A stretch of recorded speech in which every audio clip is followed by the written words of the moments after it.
Pemirsa, Presiden Prabowo Subianto menyaksikan langsung penyelamatan uang negara senilai 13,2 triliun rupiah dari kasus korupsi ekspor minyak sawit mentah. Ia menilai keberhasilan Kejaksaan Agung ini sebagai bukti nyata arah pemerintahan yang tegas memberantas korupsi sekaligus berpihak pada keadilan rakyat. Langkah pemberantasan korupsi kini menemukan momentum kuat di bawah pemerintahan Presiden Prabowo Subianto. Dalam 1 tahun masa kepemimpinannya, negara berhasil menyelamatkan 13,25 triliun rupiah dari kasus korupsi di sektor minyak kelapa sawit yang selama ini menjadi tulang punggung ekonomi nasional. Presiden Prabowo menyampaikan apresiasi kepada Jaksa Agung dan seluruh jajaran kejaksaan atas kerja keras mereka.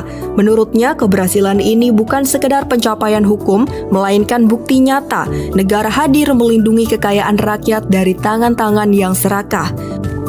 Uang sebesar 13 triliun rupiah katanya dapat mengubah wajah kesejahteraan bangsa jika dikelola dengan tepat.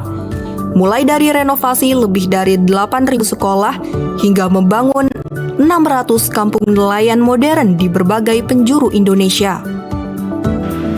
13 triliun ini kita bisa memperbaiki renovasi 8.000 sekolah lebih. Menurut saya ya sangat kejam, sangat tidak manusiawi. Saya ucapkan terima kasih dan penghargaan kepada semua jajaran, terutama Kejaksaan Agung yang telah dengan gigih bekerja keras untuk bertindak melawan korupsi, manipulasi, penyelewengan. Lebih jauh, Presiden Prabowo mengingatkan kekayaan alam Indonesia selama ini kerap dieksploitasi segelintir pihak, sementara rakyat kecil justru menanggung akibatnya. Ia menilai praktik curang seperti manipulasi izin sektor minyak sawit telah membuat rakyat kesulitan mencari minyak goreng di dalam negeri, dan menyebut tindakan itu sebagai bentuk ketidakadilan ekonomi yang harus diakhiri. Kasus ini bermula dari pelanggaran kewajiban pasokan domestik atau Domestic Market Obligation pada tahun 2022. Sejumlah perusahaan besar memilih mengekspor minyak sawit mentah karena tergiur harga internasional yang mencapai lebih dari 23 juta rupiah per ton, jauh di atas harga lokal. Penyelidikan Kejaksaan Agung mengungkap adanya pemberian gratifikasi kepada pejabat untuk memuluskan izin ekspor. Setelah melalui proses panjang, Mahkamah Agung memutus bersalah 17 entitas korporasi dari 3 grup besar, Wilmar Group, Musim Mas Group, dan Permata Hijau Group, serta menjatuhkan pidana pengganti senilai 17,7 triliun. Dari jumlah itu, 13,25 triliun telah berhasil dikembalikan ke kas negara. Presiden menilai pengembalian dana dalam jumlah besar ini sebagai titik balik pengelolaan kekayaan nasional. Dana yang sebelumnya diselewengkan kini bisa digunakan untuk program pro rakyat, mulai dari pembangunan infrastruktur pendidikan, pemberdayaan nelayan, hingga penyediaan layanan dasar bagi masyarakat berpenghasilan rendah. Namun di balik apresiasi ini, Presiden Prabowo juga memberikan pesan yang tegas, penegakan hukum tidak boleh tumpul ke atas dan tajam ke bawah. Ia menegur aparat agar tidak mengkriminalisasi rakyat kecil dalam menjalankan tugas. Bagi Presiden Prabowo, penegakan hukum yang benar bukan hanya yang berani menghadapi koruptor besar, tapi juga yang memiliki hati dalam memperlakukan masyarakat lemah. Ia mencontohkan kasus-kasus kecil yang mencederai rasa keadilan, seperti penangkapan anak di bawah umur karena mencuri ayam atau ibu-ibu yang ditahan karena memetik pohon. Bagi Presiden Prabowo, penegakan hukum harus mampu menggunakan nurani.